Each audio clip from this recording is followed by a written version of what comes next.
What is going on, everyone, and welcome back to another video on the channel. Of course, I hope you all are having an absolutely amazing Friday. Now, in today's video, I want to issue a little bit of a warning about the crypto market and where we are right now, because although what we're seeing is extremely good, I personally have been extremely happy with it, and I will continue to be happy with it. I think this is something that you all need to be prepared for, and if you watched yesterday's Solana video, you're kind of know where I'm going with this. Now, in Solana's video yesterday, I talked about the fact that we saw open interest on Solana at the highest point that it had ever been.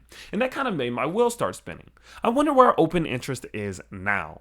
And where we're seeing open interest in the entire crypto market is at a point in which I would start to get a little bit concerned. And I'm going to explain all of that in today's video and what personally I am doing as a result of it with my own investments now. So with that in mind, of course, let's just jump straight into the video. Let's start off with a just general review of what the market's doing. Then we'll talk a little bit more about that later on. Now, overall, we are currently seeing the crypto market still looking pretty damn good. Over the last 24 hours, things have definitely slowed down a bit, but we're still seeing things like Cardano, of course, XRP, BNB, and many of the other top 10, top 15 cryptos up 1, 2, 3% in the last day or two. Now, obviously, in the last 7 days, we're still looking really damn good. Bitcoin up 10% in the last 7 days, currently at 52.4K. Absolutely beautiful. Ethereum up 12%, pushing up towards nearly 3,000, which is insane. I still think 6,000 is on the way.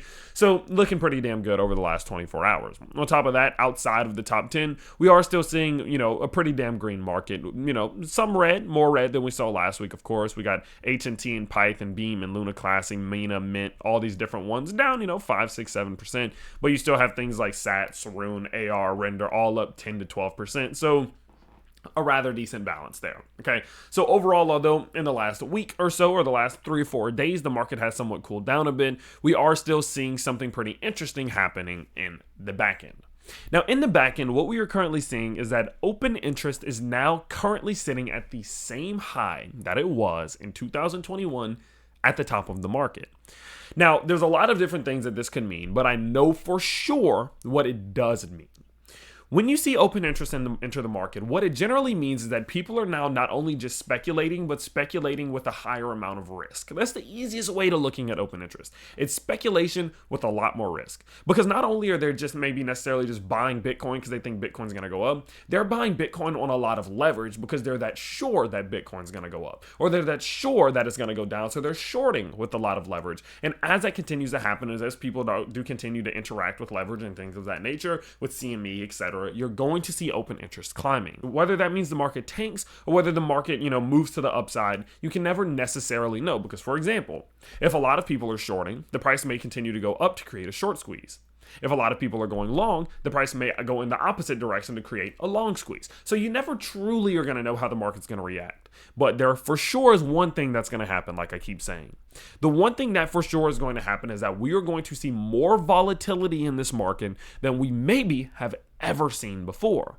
Because there has been a natural correlation with volatility to interest. And the more leverage, the more interest, the more futures that are being used in this market, the more volatile this market gets. And the question you may ask may be, well, why?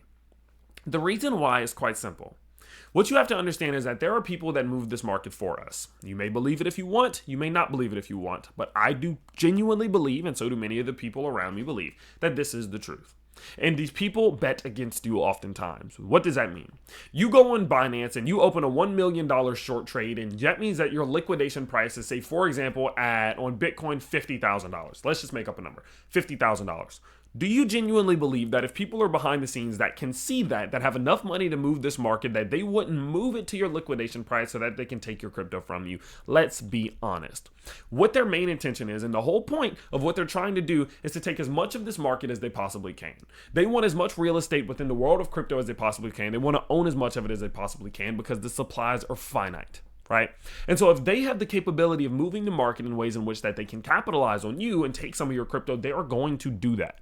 And by doing that, what that means is that we're going to see the price of Bitcoin, for example, or Ethereum, Solana, XRP, whatever, go up really fast. Boom, shoot down to those liquidation levels, then shoot back up to other liquidation levels. It may drop all the way down to 46 or 47 to immediately try to liquidate some of those longs. And as we do then see the shorts flip into the market, expecting the market to continue downwards, then they're going to turn back around and flip that thing back to the upside, liquidating those shorts once we hit the upside. It's just what this market does. Go look at 2021 and see how many wicks you can find. See how many wicks to the upside and the downside that happen within the span of a few hours you can find.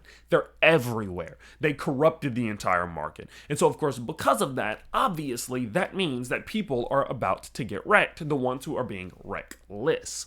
Now, that's very important, because does this matter for you if you're not being reckless? No. Maybe you're approaching it just like I am, because I'm not saying that I'm not leverage trading. I'm not saying that I'm not buying or getting in this market. It's actually quite the opposite. We can go over there and you can see, right, there are things that I'm personally doing. You guys know the first thing that I am doing is I'm dollar cost averaging pretty much multiple times a week using HG Algo. It's the indicator that my own personal company did design. And as you can see here, I was making buys around these levels. $40,000 here, $40,000 here, making buys around $26,000 here. These were beautiful entries, beautiful times to be buying in. And our indicator told me exactly when to do it, so you can go check that out down below. But I am still actively buying this whenever it does tell me it's a good time to buy. Now, I'm personally buying on the 30-minute time frames, meaning that I'm buying in rather frequently, and it has been working out amazingly for me. And on top of that, I have still been trading with leverage. This is something that I think if you use it in the right way, 2, 3, 4, 5x leverage, you can multiply your gains really well while not taking super big risks that you're going to get liquidated and lose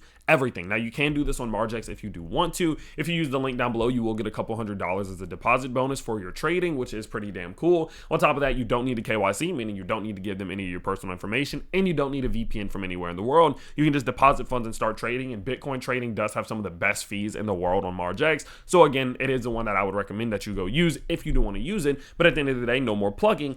I do still believe that using leverage or still buying into this market is a good idea. You just need to do it in a managed way. You need to mitigate your risk as much as possible, because they are now out to get you. The people in charge are out to get you. They for sure are going to try to take your crypto at every single turn. So if you're going 100x, there's a reason why you're immediately getting liquidated if your position is sizable, because they are betting against you. It's just what they do. And if you play into these games, if you go too far on leverage, if you take too big of risks, if you fall into the greed, if you fall into all of this, you are probably going to lose at some point, and I don't want to see that. And so at a time like right now, where again, we are seeing open interest peaking nearly at an all-time high, you need to expect volatility. And because you need to expect that volatility, you need to mitigate your risk as much as possible right now. Implement a strategy that reduces your risk of liquidation. You're not going to fall into the FOMO. You're not going to fall into the fear. You're going to stick to your strategy, and you're not going to break away from it. That's why personally, I just use HG Algo, because HG Algo is not going to fall into FOMO. It's not going to fall into fear. It's going to tell me the best times that were overextended and it's a good time to purchase, and that's it. I don't have to use my emotions. I don't have to fall into any of the news or the hype or the bullshit. I can quite simply rely on that. If that works for you, you can check out the links down below. But if you have your own strategy, just stick to it. So I just wanted to issue a warning that yes, we're going to see Bitcoin hit 100K one day. I'm sure of it. But on the way there, crazy shit's going to happen, and you need to be ready for it. So make sure that you subscribe to the channel and that you like this video. If you did enjoy today's video, if it was helpful, let me know your own investment strategies down below and how you're going to avoid the emotions. And of course, I will see you there. Peace out, everybody.